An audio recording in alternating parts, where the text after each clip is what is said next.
जो वायदा देवभूमि उत्तराखंड की जनता के साथ हमने किया था, वो वायदा हमारा आज पूरा हुआ।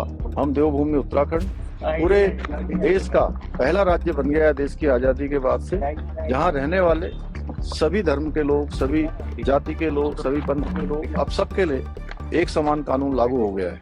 मेरे पिताजी ने ना ये शेयर्स में भी इन्वेस्टमेंट किया। पीएसएस को फोन लगाओ। पीएसएस?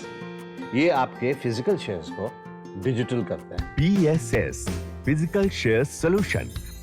जैसा नाम वैसा काम। क्या कभी आपने सोचा है कि आपके धर्म, जाति या फिर परंपरा के बावजूद हर किसी को एक जैसा अधिकार और कानून मिले? अगर ऐसा हो तो क्या यह समाज को ज्यादा न्याय संगत और मजबूत बनाएगा?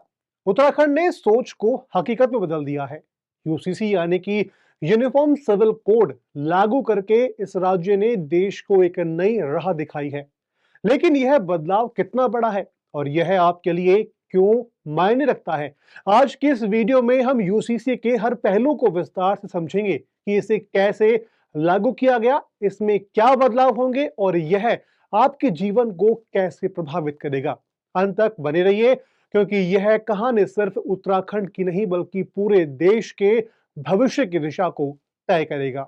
उत्तराखंड के मुख्यमंत्री आवास में एक ऐतिहासिक पल देखने को मिला जब मुख्यमंत्री पुष्कर सिंह धामी ने मुख्य सेवक सदन में यूसीसी लागू करने की घोषणा की।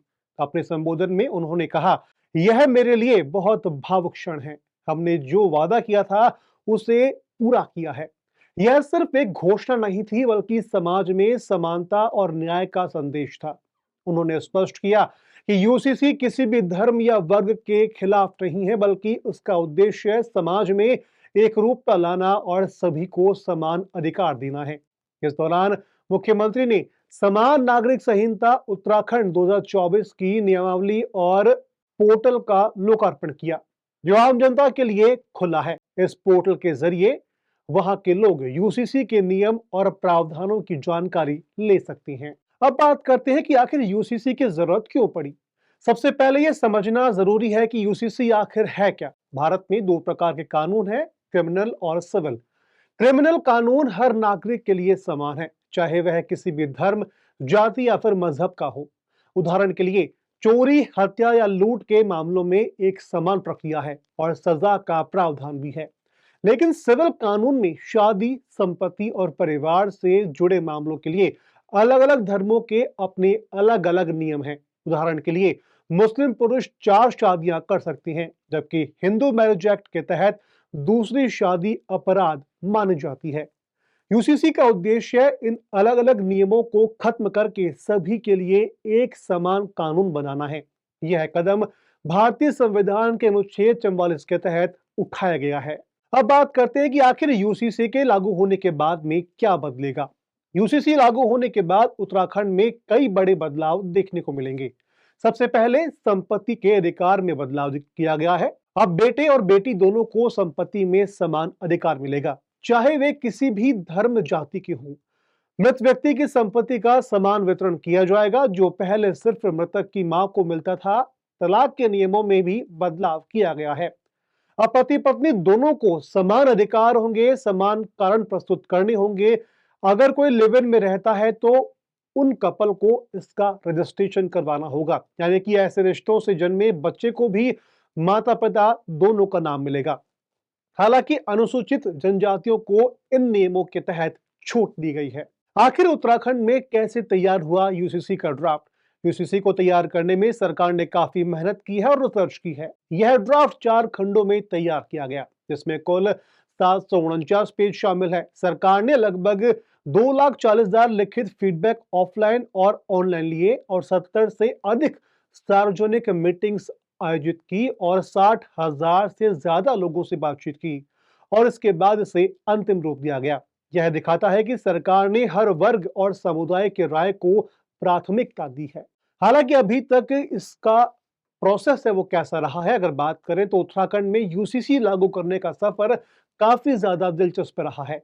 फरवरी 2022 में विधानसभा चुनाव से पहले मुख्यमंत्री धामी ने इसका वादा किया था और मार्च 2022 के अंदर सरकार बनने के बाद पहली कैबिनेट बैठक में यूसीसी समिति के गठन को मंजूरी दी गई। फरवरी 24 में विधेयक विधानसभा में पेश किया गया और मार्च 24 में राष्ट्रपति की मंजूरी के बाद इसे लागू कर दिया गया। वहीं 20 जनवरी 2025 को कैबिनेट ने इसे अंतिम रूप दिया और आज यह कानून यानी कि 27 जनवरी को यह कानून बन चुका है। अगर अलग राज्यों की बात करें, दूसरे राज्यों की बात करें तो राजस्थान, उत्तर प्रदेश और हिमाचल प्रदेश जैसे राज्य भी यूसीसी को लागू करने की दिशा में काम कर रहे हैं।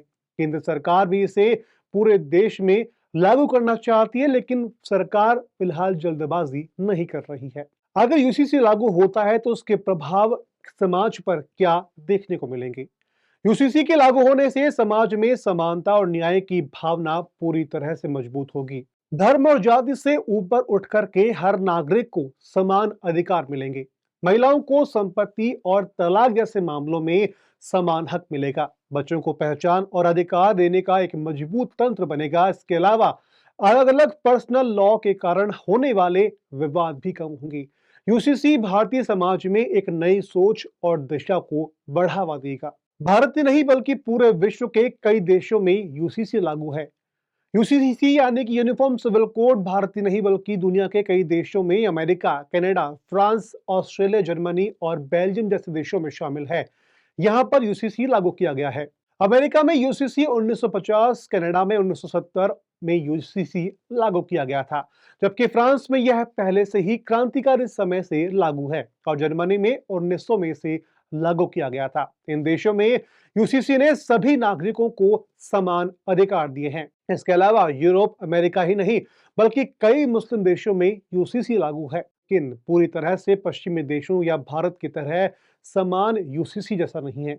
उदाहरण के तौर पर तुर्की में 1926 में यूनिफॉर्म सिविल कोड लागू हुआ, जो शरिया के स्वतंत्र और धर्मनिरपेक्ष है, जिसमें सभी नागरिकों के लिए समान विवाह, तलाक और संपत्ति के अधिकार हैं। वहीं ईरान में शरिया कानून प्रमुख है, लेकिन नागरिक कानूनों और शरिया का मिश्रण है। मालदीव में नागरिक कानूनों में शरिया का प्रभाव है, खासकर विवाह और तलाक के मामलों में, लेकिन कुछ मामलों में नागरिक नियम भी लागू हैं। इसके अलावा सऊदी अरब, यूएई, कुवैत, मलेशिया जैसे देशों में समान नागरिक कानून में अब धीरे धीरे बदलाव होने लगी हैं। भारत ही नहीं बल्कि पूरे विश्व के कई देशों में यूसीसी लागू है। यूसीसी यानी कि यूनिफॉर्म सिविल कोड भारत ही नहीं बल्कि दुनिया के कई देशों में America, Canada, France, Australia, Germany और बेल्जियम जैसे देशों में शामिल है। यहाँ पर यूसीसी लागू किया गया है। अमेरिका में यूसीसी 1950, कनाडा में 1970 में यूसीसी लागू किया गया था, जबकि फ्रांस में यह पहले से ही क्रांतिकारी समय से लागू है और जर्मनी में 1900 में से लागू किया गया था। इन देशों में यूसीसी ने सभी नागरिकों को समान अधिकार दिए हैं। इसके अलावा यूरोप, अमेरिका ही नहीं बल्कि कई मुस्लिम देशों में यूसीसी लागू है, लेकिन पूरी तरह से पश्चिमी देशों या भारत की तरह समान यूसीसी जैसा नहीं है। उदाहरण के तौर पर तुर्की में 1926 में यूनिफॉर्म सिविल कोड लागू हुआ, जो शरिया के स्वतंत्र और धर्मनिरपेक्ष है, जिसमें सभी नागरिकों के लिए समान विवाह, तलाक और संपत्ति के अधिकार हैं। वहीं ईरान में शरिया कानून प्रमुख है, लेकिन नागरिक कानूनों और शरिया का मिश्रण है। मालदीव में नागरिक कानूनों में शरिया का प्रभाव है, खासकर विवाह और तलाक के मामलों में, लेकिन कुछ मामलों में नागरिक नियम भी लागू हैं। इसके अलावा सऊदी अरब, यूएई, कुवैत, मलेशिया जैसे देशों में समान नागरिक कानून में अब धीरे धीरे बदलाव होने लगी हैं। जो वायदा देवभूमि उत्तराखंड की जनता के साथ हमने किया था, वो वायदा हमारा आज पूरा हुआ। हम देवभूमि उत्तराखंड पूरे देश का पहला राज्य बन गया है देश की आजादी के बाद से, जहां रहने वाले सभी धर्म के लोग, सभी जाति के लोग, सभी पंथ के लोग, अब सबके लिए एक समान कानून लागू हो गया है। निश्चित रूप से देखिए, ये सरलीकरण भी है और लोगों के लिए एक आसान रास्ता भी है। इसमें पोर्टल भी बनाया गया है। विदेशों के बाद अब भारत में भी यूसीसी पर काम शुरू हो चुका है। उत्तराखंड राज्य में सबसे पहले कदम उठाया है, जो यह दिखाता है कि समानता और न्याय के सिद्धांत को लागू करना असंभव नहीं है। अब सवाल यह है कि बाकी राज्य और केंद्र सरकार कब इस दिशा में कदम उठाएंगे। आपको क्या लगता है, यूसीसी पूरे देश में कब तक लागू हो सकता है और क्या यह भारतीय समाज को और अधिक मजबूत बना पाएगा? आपकी राय क्या है? कमेंट सेक्शन में कमेंट करके हमें जरूर बताएं। वीडियो को लाइक करें, शेयर करें और चैनल को सब्सक्राइब जरूर करें।